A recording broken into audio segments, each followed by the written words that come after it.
بسم اللہ الرحمن الرحیم اعوذ باللہ السمیع العلیم من الشیطان الرجیم بسم اللہ الرحمن الرحیم ربنا آتنا فی الدنیا حسنۃ وفی الآخرۃ حسنۃ وقنا عذاب النار۔ عزیز طلباء، السلام علیکم ورحمۃ اللہ وبرکاتہ۔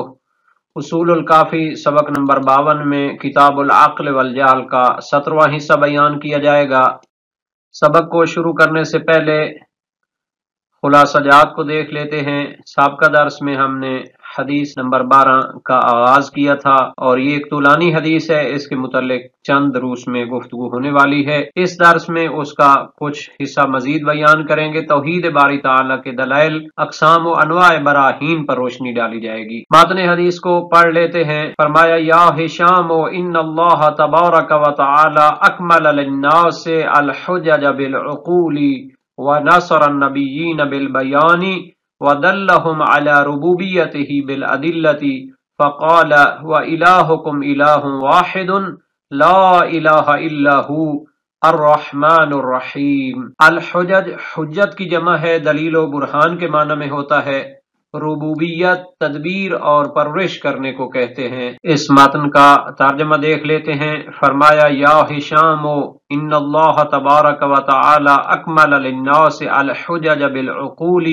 ونصر النبیین بالبیان۔ اے ہشام، بے شک اللہ تعالی نے لوگوں کے لیے اپنی حجتوں کو عقل کے لحاظ سے مکمل فرمایا ہے۔ ایک ترجمہ اس کا یہ ہوتا ہے کہ اللہ تعالیٰ نے لوگوں کے لیے حجتوں کو عقل کے ذریعے مکمل فرمایا ہے، اس معنی میں کہ عقلوں کے ذریعے ان پر حجت تمام کی ہے۔ حالانکہ یہاں پہ شارحین نے یہ معنی کیا ہے کہ اللہ تعالیٰ نے لوگوں کے لیے جو حجتیں بنائی ہیں تو ان کو عقلوں کے لحاظ سے کامل فرمایا ہے۔ وہ حقائق کو کما حقہ سمجھتے ہیں اور لوگوں کے لیے ہادی ہوتے ہیں، اور یہی معنی سیاق کے لحاظ سے بھی بہتر ہے۔ وَنَاصَرَ النَّبِيِّينَ بِالْبَيَانِ، اور آپ نے بھیجے ہوئے نبیوں کو اور پیغمبروں کو بیان کے ذریعے نصرت فرمائی ہے۔ آسان طریقے سے وہ حقائق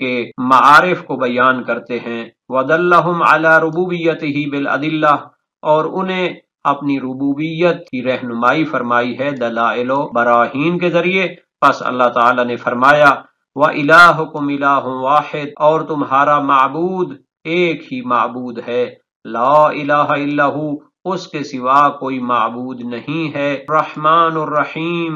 وہ رحمان بھی ہے اور رحیم بھی ہے۔ رحمان صیغہ مبالغہ ہے، یعنی اس کی رحمت بہت زیادہ ہے، تمام مخلوقات کو شامل ہے۔ الرحیم، اور اس کی رحمت ہمیشہ کے لیے ہے، یعنی مومنین کو ہمیشہ اس کی رحمت شامل حال رہے گی۔ حدیث کے اس حصے کے بارے میں جناب ملا صدرہ شیرازی کا نظریہ دیکھ لیتے ہیں۔ انہوں نے فرمایا المشہد الثانی فی انہ تعالی اکمل نفوس حججہ وانبیائہ بالعقول الکاملہ المدرکۃ لحقائق الاشیاء الدالۃ علی ربوبیتہ وتوحیدہ بِإِعْلَامِ اللَّهِ لَهُمْ الْآيَاتِ وَالدَّلَائِلَ وَنُصْرَتِهِ وَتَأْيِيدِهِ إِيَّاهُمْ بِهَا، یعنی اس دوسرے حصے میں یہ بیان کرنا چاہتے ہیں کہ اللہ تعالی نے اپنی حجتوں اور انبیاء کے نفوس کو کامل عقلوں کے ساتھ مکمل فرمایا ہے، اور وہ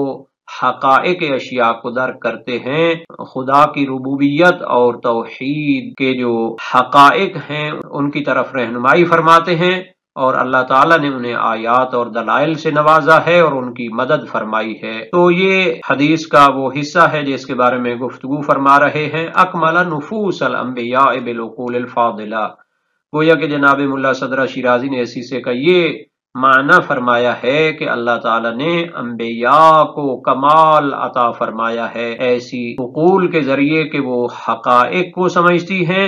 خدا کی طرف سے جو وحی ہوتی ہے اس کو قابلیت اور استعداد رکھتی ہیں، اور پھر ان حقائق کو آسان طریقے سے لوگوں تک پہنچاتے ہیں، اور پھر اللہ تعالیٰ نے ان کو ہادی بنایا ہے اور بیان حق اور اعلام صدق کے لیے ان کی نصرت اور مدد فرمائی ہے۔ علامہ ملا صدرہ شیرازی مزید اس معرفت باب توحید کے بارے میں فرماتے ہیں کہ کسی بھی چیز کی معرفت حاصل کرنے کے 3 طریقے ہو سکتے ہیں، یا تو اس کے علل اور اسباب کا علم و یقین حاصل کیا جائے، یا اس کے آثار و لوازم یعنی معلولات اور اس کی مخلوقات کا علم حاصل کیا جائے یا خود ذات کا مشاہدہ کیا جائے،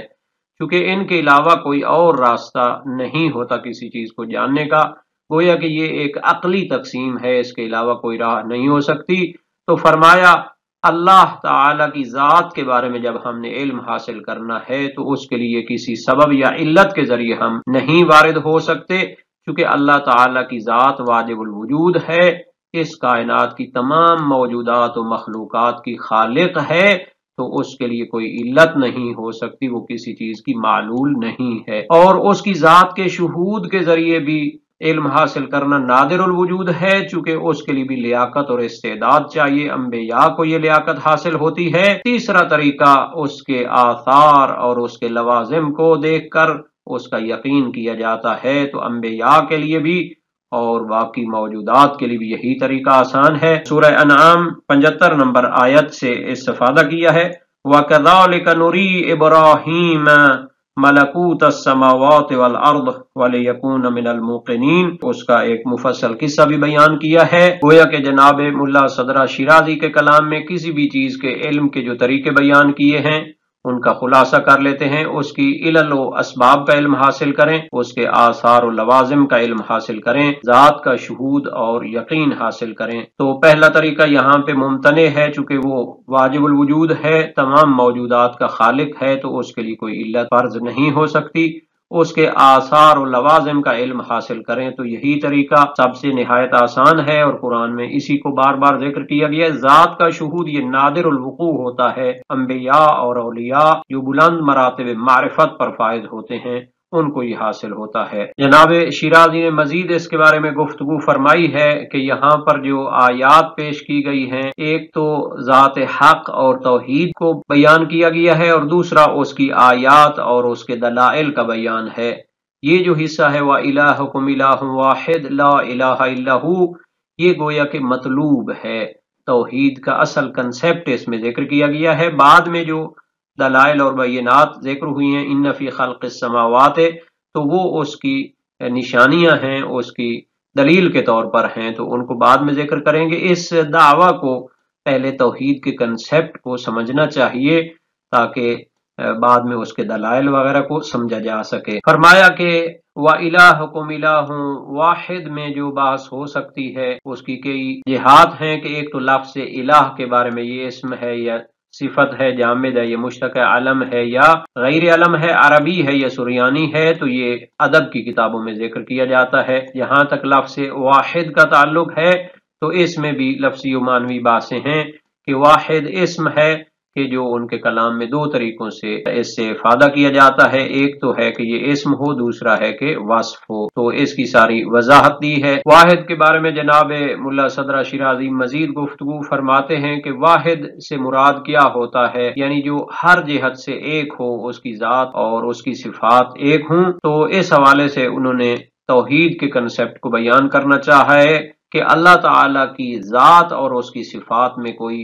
دوئیت یا تغیر نہیں ہے، اس کی صفات اس کی عین ذات ہیں اور وہ ذات بسیط الحقیقہ ہے۔ بس جناب ملا صدرہ شیرازی یہاں پر اپنی بحث کا نتیجہ لینا چاہتے ہیں کہ اللہ تعالی کو واحد قرار دیا گیا ہے، تو گویا کہ اس کی ذات میں، اس کی صفات میں اور اس کے افعال میں کوئی اس کا شریک نہیں ہے۔ ذات کے لحاظ سے یعنی کہ اس کے کوئی اجزاء نہیں ہے، ہر قسم کی ترکیب سے پاک ہے، اور وجود میں اس کا کوئی شریک نہیں ہے، یعنی وہ واجب الوجود ہے۔ دیگر تمام مخلوقات اس کی مخلوق ہیں، وہ ممکن الوجود ہیں، وہ واجب کی جگہ پہ نہیں قائم ہو سکتی۔ تو حق یہ ہے کہ اللہ تعالیٰ کے واحد ہونے کا معنی یعنی حقیقی توحید کا کنسپٹ دینا چاہتے ہیں۔ صفات میں وہ واحد ہے، یعنی اس کی صفات زائد بر ذات نہیں۔ افعال میں وہ واحد ہے، یعنی اس کے افعال میں کوئی شریک نہیں، کیونکہ تمام موجودات و مخلوقات اس کی مخلوق ہیں، اس کا فعل ہیں، وہ اس کے مقابلے میں نہیں ہو سکتی۔ جناب ملا صالح مازندرانی نے بھی اس حدیث کے متعلق اور اس کے اس حصے کے متعلق یہی معنی کیا ہے کہ اے ہشام، اللہ تعالیٰ نے لوگوں کے لیے حجتوں کو عقل کے لحاظ سے کامل فرمایا ہے۔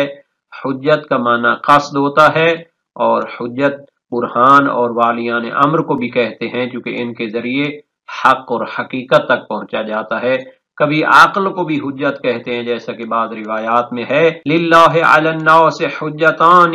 احداہما العقل و اخراہما الرسول، اللہ کے لیے دو حجتیں ہیں، ایک حجت عقلی ہے جو باطنی حجت اور دلیل ہوتی ہے، دوسری حجت رسول اور پیغمبر ہوتے ہیں جو ظاہری حجت ہوتے ہیں، اور اللہ تعالی نے ان کو عقول کے ذریعے مکمل فرمایا ہے، وہ حقائق کو حاصل کرنے میں کامل ہوتے ہیں۔ وَنَصَرَ النَّبِيِّينَ بِالْبَيَانِ، بیان کا معنی فصیح و بلیغ طریقے سے پہنچانا ہوتا ہے، چونکہ ہر نبی اپنی قوم میں فصیح و بلیغ تھے۔ نیز انہوں نے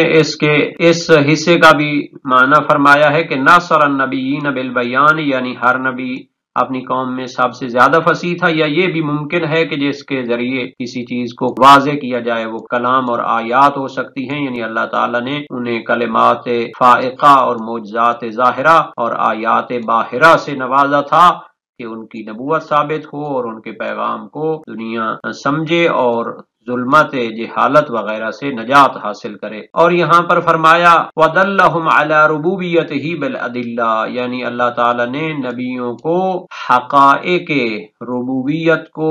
رہنمائی کی ہے دلائل و براہین کے ذریعے، کیونکہ وہ اس حد تک عقلوں کے لحاظ سے کامل ہوتے ہیں کہ وہ خدا کی نشانیوں کو بہتر سمجھتے ہیں۔ اور پھر انہوں نے بھی یہاں پہ اس بات کو دہرایا ہے کہ کسی بھی حقیقت کو سمجھنا ہو یا تو اس کا شہود حاصل کریں یا اس کی علت کی معرفت حاصل کریں جس کو برہان لمی کہتے ہیں، یا اس کے معلول کو معرفت حاصل کریں اس کو برہان انی کہتے ہیں۔ یہ عقلی تقسیم ہے، اس کے علاوہ اور کوئی تقسیم نہیں ہوتی، اس کی اور کوئی قسم نہیں ہوتی۔ گویا کہ جناب ملا صالح مازندرانی نے بھی معرفت کے تین طریقے اور استدلال کی تین اقسام بیان کی ہیں۔ پہلا طریقہ شہود اور مشاہدہ ہوتا ہے، دوسرا برہان لمی اور معرفت سبب و علت ہوتی ہے، اور تیسرا برہان انی یعنی معرفت معلول اور اثر ہوتی ہے۔ ان براہین کی تطبیق کرتے ہوئے جناب ملا صالح مازندرانی فرماتے ہیں کہ پہلا جو طریقہ ہے اس کے لیے بہت زیادہ لیاقت چاہیے، اور یہ اللہ تعالیٰ کے لطف و توفیق سے مقربین انبیاء وغیرہ کو حاصل ہوتا ہے، عام لوگ اس کو حاصل نہیں کر سکتے۔ اور دوسرا جو طریقہ ہے وہ تو بالکل ممتنع اور محال ہے اللہ تعالیٰ کے لیے، چونکہ اللہ تعالیٰ واجب الوجود ہے، اس کی کوئی ترکیب نہیں ہے، وہ تمام مخلوقات کا خالق و مالک ہے، اس کے اوپر کوئی علت اور سبب نہیں ہو سکتا کہ برہان لمی اس کے لیے ہو سکے۔ تیسرا طریقہ، اس میں تمام لوگ مشترک ہوتے ہیں، عقل سلیم کے ذریعے جب ان مخلوقات اور ان معلولات اور ان موجودات کو دیکھتے ہیں تو ان کا ممکن الوجود ہونا ان کے صانع اور خالق اور مدبر کی دلیل ہوتا ہے، کیونکہ یہ بغیر کسی خالق کے وجود میں نہیں آ سکتے۔ اور حضرت ابراہیم اور بڑے انبیاء نے بھی جب خدا کے بارے میں دلیل چاہی تو ان کو یہی دلیل پیش کی گئی، اور قرآن کریم میں بہت زیادہ آثار اور آیات الہی گنوائی گئی ہیں تاکہ اس کے خالق کو سمجھیں۔ گویا کہ معرفت کے تین طریقوں کی توحید کے باب میں جو تطبیق ہے جناب ملا صالح مازندرانی کے مطابق، تو شہود و عرفان کی منزل تو نادر الوقوع ہے، انبیاء اور اولیاء کو حاصل ہوتی ہے۔ توحید کے باب میں برہان لمی محال اور ممنوع ہے، کیونکہ ذات باری تعالی واجب الوجود ہے، تمام مخلوقات کی خالق ہے، اس کے اوپر کوئی علت اور سبب نہیں ہو سکتا کہ اس کے لیے برہان لمی پیش کیا جائے۔ توحید کے باب میں برہان انی بکثرت ہوتا ہے، اس کے شواہد اور موارد قرآن و سنت میں بیان ہوئے ہیں۔ جناب ملا صالح مازندرانی نے بھی وَإِلَٰهُكُمْ إِلَٰهٌ واحد کے حوالے سے گفتگو فرمائی ہے۔ الہ سے مراد مستحق عبادت ہوتا ہے کہ اس کے علاوہ کوئی لائق عبادت نہیں ہے، اور واحد یعنی وحدت و شیء کے حوالے سے بھی مختلف اقسام ہوتی ہیں، نہ ذات کے لحاظ سے اس کی کوئی تقسیم و ترکیب ہوتی ہے، نہ صفات کے لحاظ سے، اور یہ ان کی عبارت موجود ہے۔ مزید اس آیت کے بارے میں گفتگو کرتے ہوئے فرماتے ہیں کہ الہکم الہ واحد کے بعد لا الہ الا ہو کا آنا، اس کے بارے میں مشہور مفسر قاضی بیضاوی وغیرہ فرماتے ہیں کہ یہ سابقہ نظریہ توحید کی تقریر و تثبیت ہے، کیونکہ وہ مثبت جملہ تھا کہ اللہ تعالیٰ لائق عبادت ہے، تو غیر کی نفی کرنے کے لیے لا الہ الا ہو کا اضافہ کیا گیا ہے تاکہ توحید مطلق کو سمجھا جا سکے۔ اور اس کے لیے الرحمن الرحیم یعنی رحمان صیغہ مبالغہ ہے، المعطی لجمیع النعم الدنیاویہ والاخرویہ، یہ بھی گویا ایک برہان ہے کہ جس کی ہم عبادت کرتے ہیں وہ ان تمام نعمات کا خالق ہے، تو اس کا شکر ادا ہونا چاہیے، اس کی عبادت اور بندگی ہونی چاہیے، اور رحیم ہے، اس کی رحمت ہمیشہ کے لیے ہے، صفت مشبہ کا صیغہ ہے۔ اس حوالے سے جناب فیض کاشانی کی عبارت کو پیش کر دیتے ہیں، انہوں نے الوافی کے اندر صفحہ 94-95 میں ایک تو اس کے سابقہ حصے کے بارے میں گفتگو فرمائی ہے کہ احسن کو سننا ہے، جتنے بھی موضوعات ہیں ان میں احسن کی پیروی کرنی ہوتی ہے، اور پھر فرمایا اکمل للناس الحجج ای البراہین بالبیان، یعنی ببیان البراہین۔ علامہ مجلسی نے بھی اس حدیث کے حصے کے حوالے سے تقریباً وہی بیان دیا ہے جو دیگر علماء کی طرف سے ہے، ہم نے ان کی عبارت کو بھی یہاں نمونے کے طور پر پیش کر دیا ہے۔ حجج یعنی براہین یا انبیاء اور اوصیاء کو عقلوں کے لحاظ سے کمال بخشا ہے تاکہ وہ بلند معارف کو بہترین طریقے سے آگے پہنچا سکیں، اور آیت کے اس حصے کے حوالے سے بھی انہوں نے وہی گفتگو فرمائی ہے، الہکم الہ واحد، یعنی مستحق عبادت واحد حقیقی ہے، اس کا کسی حوالے سے بھی کوئی شریک نہیں ہے، لا فی وجوب الوجود الذاتی لا فی صفاتہ و وحدتہ الحقیقیہ ولا شریک لہ فی استحقاق العبادہ، لا الہ الا ہو، یہ بھی اس کے لیے تتمہ ہے یا تاکید ہے، بیان کرنا مقصود ہے کہ غیر کی بھی نفی کی جائے اس کے مقابلے میں، کیونکہ جتنے بھی موجودات کائنات میں ہو سکتی ہیں، عالمین میں ہو سکتی ہیں، ذات باری تعالیٰ کے علاوہ وہ ممکن الوجود ہیں، محدث ہیں، وہ خالق کی محتاج ہیں۔ آج کے سبق کا خلاصہ دیکھ لیتے ہیں، اس میں کتاب عقل و جعل کی 12ویں حدیث پر گفتگو جاری ہے، اس کا دوسرا حصہ بیان ہوا، توحید باری تعالیٰ کے دلائل اور اقسام و انواع براہین ذکر کی گئی ہیں۔ اس سبق کے حوالے سے تمرینی سوالات کو بھی دیکھ لیتے ہیں، اللہ تعالیٰ سے دعا کرتے ہیں کہ خدا تعالیٰ ہمیں قرآن اور سنت کو سمجھنے اور ان پر عمل کرنے کی توفیق عطا فرمائے۔